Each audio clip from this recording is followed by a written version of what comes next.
What's going on, guys? Back at you with another video here. Today's video we're going to be doing a 360 wave cut with a taper or a bald blowout.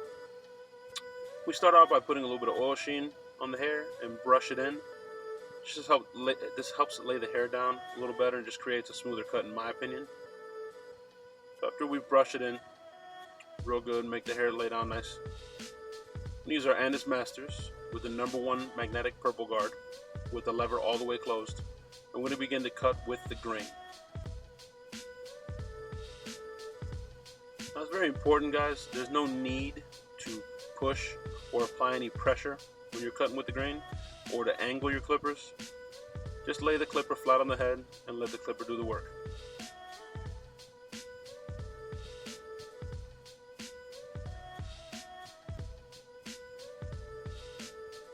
Now with each pass you make, brush just to see that so you can better establish the way that the hair is growing. Just be very careful when you're cutting with the grain. Any false move and you can create a patch. So just take your time with it. Make sure you're brushing the hair. And again, don't apply any extra pressure. There's no need.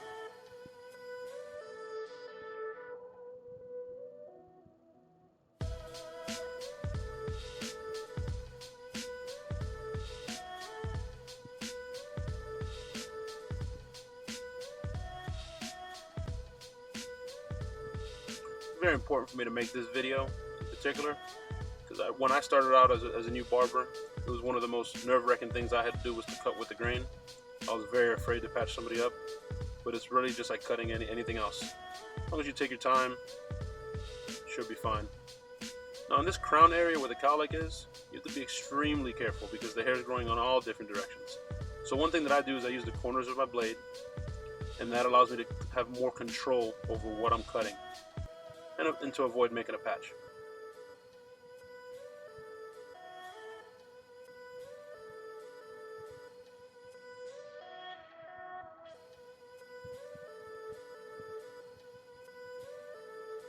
So now I'm going to use my Andis T outliner, and we're going to create our first guideline in creating this bald taper, or blowout, skin type blowout.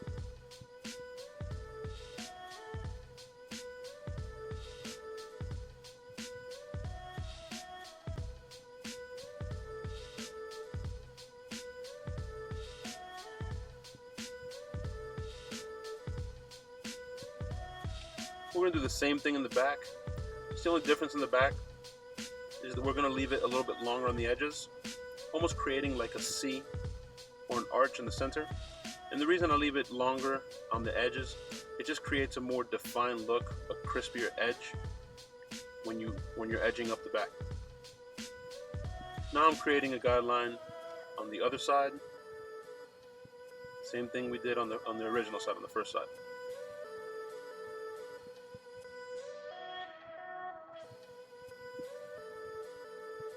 We switch back to the Andis Masters with the lever all the way open. We're going to create our next guideline.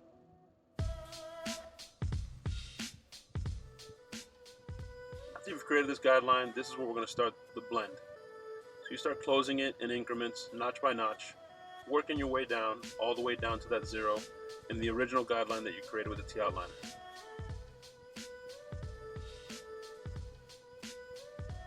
Now here I'm using the Andis magnetic #2 guard, and I start with the lever all the way open, which is the equivalent to 2.5.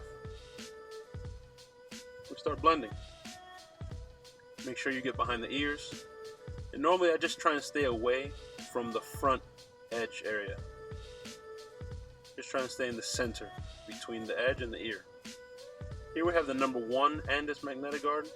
We start with the lever all the way open again, which is the equivalent to the 1.5. We're going to close it in increments, notch by notch, until we work our way down all the way till it's closed, which would be the equivalent to a #1.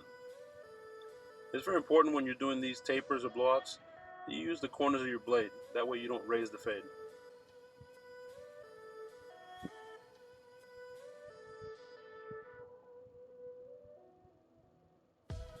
Now we have the Andis magnetic 0 guard with the lever all the way open.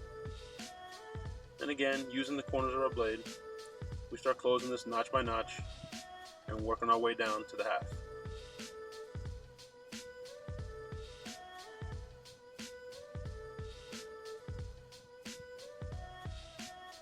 And as you can see, I'm going back and forth here. I'm closing the lever. You can see here I slowed it down for you guys to show you how I use the corners. But back to that, there's no problem if you're going back and forth. Just use your corners and you're just kind of cross-checking the work as you go. Here I have my end as T outliners. I'm starting to do his edge and just follow the natural hairline.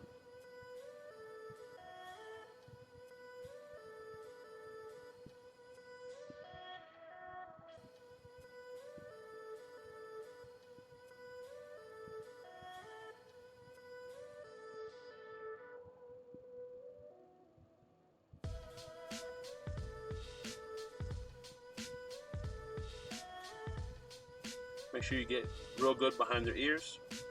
This is the difference with detail that could lock in a client for you. Now I'm back cross-checking my work with the number 2 again. And as you can see, I'm just using the corners. Now we're going to start in the back. The end is masters again with the lever all the way open, which is the equivalent to a half, a little bit longer than a half.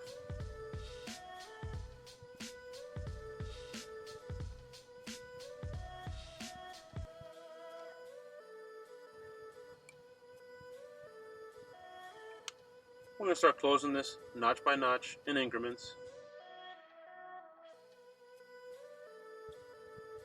Working our way down until we get down to the 0.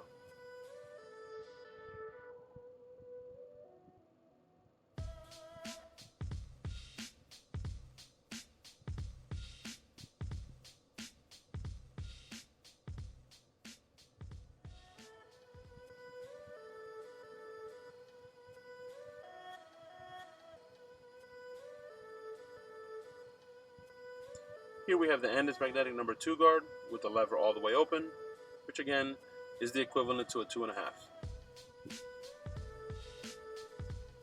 We're starting to blend, and you can see here as I approach the occipital bone, I'm using the C stroke to prevent raising the fade. Start closing the lever notch by notch and work our way down all the way to a number 2.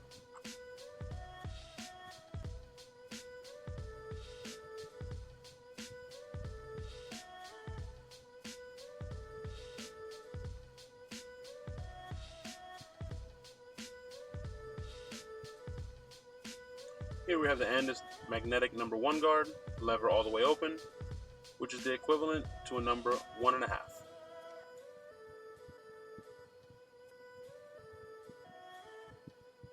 Just start closing the lever notch by notch in increments until we work our way down to the number 1.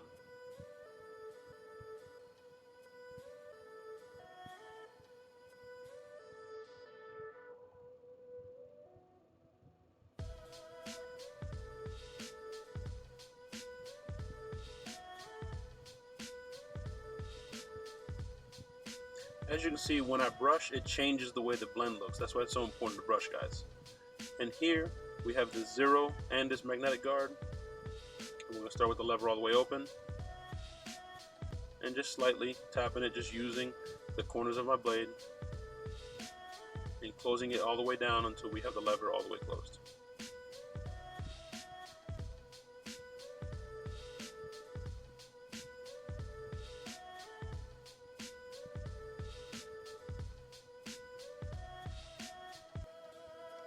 And now we have the master open, and we're just touching it up just to get that flawless blend. Now in this, when I do the edges in the back, I like to set my customers straight up, and if I'm edging the right side, I like to turn their head to the right. It just kind of helps me create an even line on both sides so that it doesn't have too much of an aggressive angle inward or outward, and just kind of keeps it even on both sides. So you can see here, doing the left side, I turn his head to the left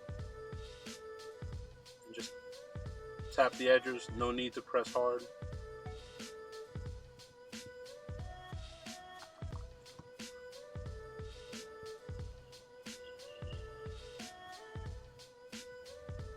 little bit of touch-up work here on his neckline with the and his T outliners.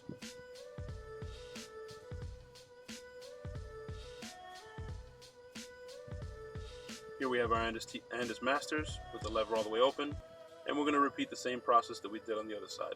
We're going to create our guideline, work our way down to the 0 in increments until we blend out that first guideline. And here we have the number 2 and his magnetic guard, lever all the way open. Again, that's the equivalent to a 2.5. We're going to work it all the way down to a number 2.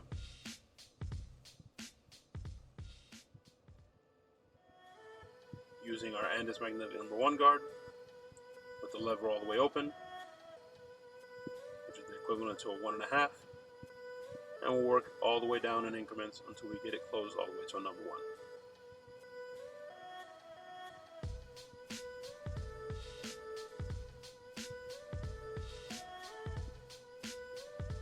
Here we have the and his 0 guard, same concept, lever all the way open, and just work our way down using the corners of our blade.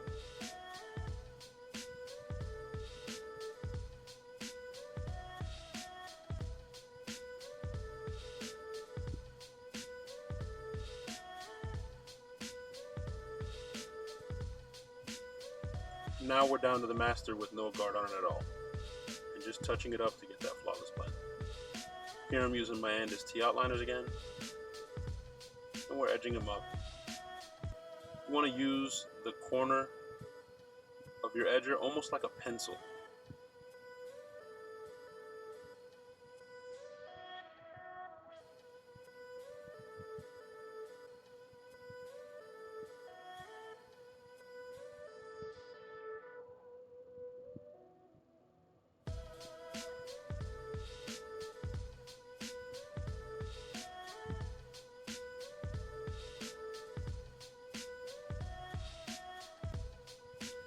Here I'm edging up the front. Make sure you brush the hair down really good. Get all the hair to lay down. And start edging him up following his natural hairline.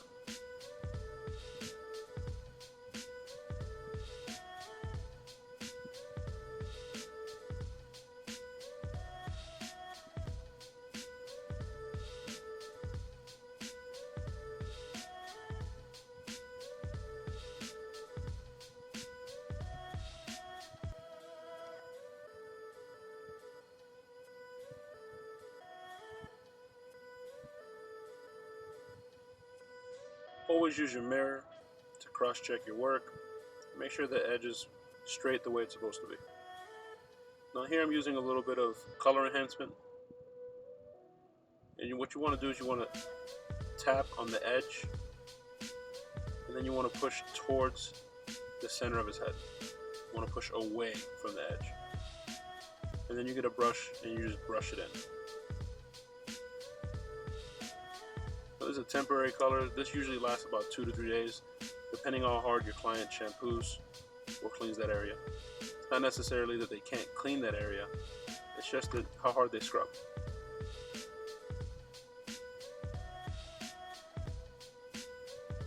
This is definitely something you can upcharge, and you're just adding more value to your haircuts. And if it's a new client, you're definitely going to lock in a client by doing this. This is the details. This is the attention to detail that makes the difference.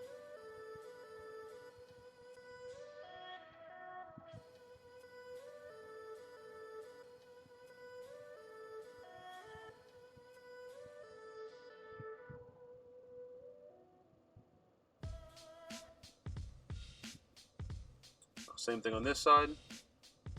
I'm going to tap right where the edge is, and then I'm going to push away towards the center of his head.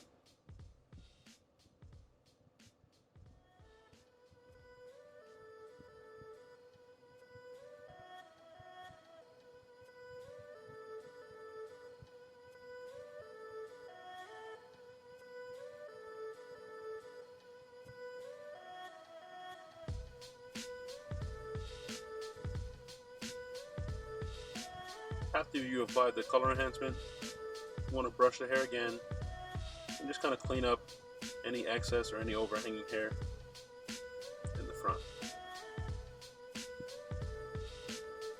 Now here I'm using a clear shave gel to prevent any razor burn or bumps. And I also like using the clear shave gel so that I can see where I'm shaving.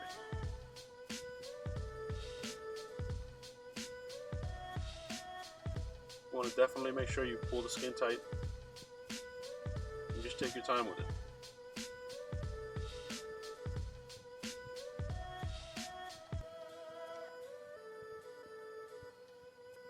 This part right here can almost make or break a haircut. It's the attention to details that makes the difference.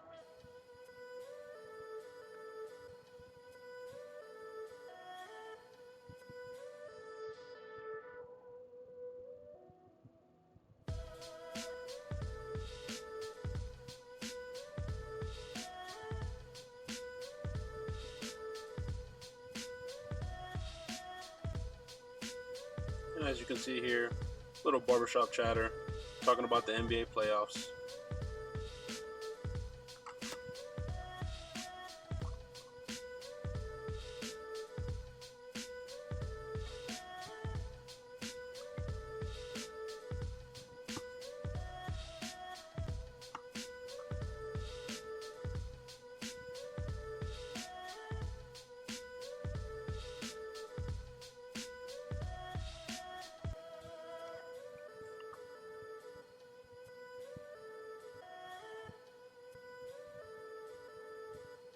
Now here guys, what I do is I brush the hair forward on the edge and I get any overhanging hair